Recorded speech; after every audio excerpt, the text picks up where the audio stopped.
একটা দেখা, অনেক কথা আর হাজার খানেক হাসি। হ্যাঁ, ঠিক তাই। বন্ধুত্ব মানেই তো এমন, তাই না? যেখানে অনেক দিন ধরে দেখা না হলেও সম্পর্ক ঠিক একই রকম থাকে।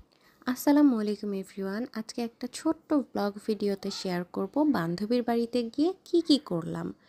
তো আড়ং থেকে প্রথমে আমার বান্ধবীর জন্য একটা গিফট কিনে নেই, তারপরে আমরা বাসে করে সাভারে চলে যাই।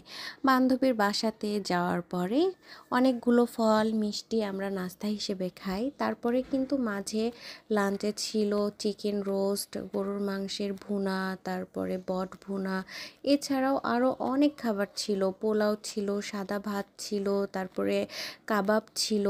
কিন্তু আমি ওই ক্লিপটা নিতে ভুলে শেষ করে বেলকনিতে গিয়ে দেখি ভাইয়ার শখের কিছু পাখি।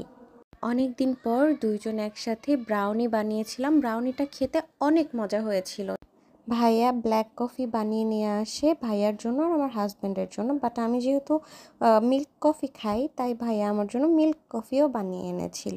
এরপরে আমরা ছাদে চলে যাই। ছাদে গিয়ে দেখি আমার বান্ধবীর বাসার বাড়িওয়ালা খুব সুন্দর করে ছাদ বাগান করেছে এবং এক সাইডে ছোট্ট খামার করেছে যেখানে ছিল মুরগি, কবিতর, তারপরে ঘুঘু।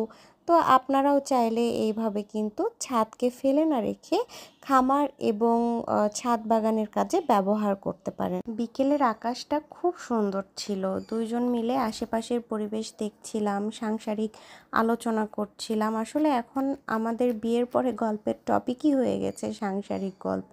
বয়সের সাথে সাথে সব চেঞ্জ হয়ে যায়, তাই না? এরপর ভাইয়া হঠাৎ করে প্ল্যান করে আমরা সাভারের যে পল্লী বিদ্যুৎ এলাকা আছে ওইখানে যাব। তো আমরা বের হয়ে গেলাম।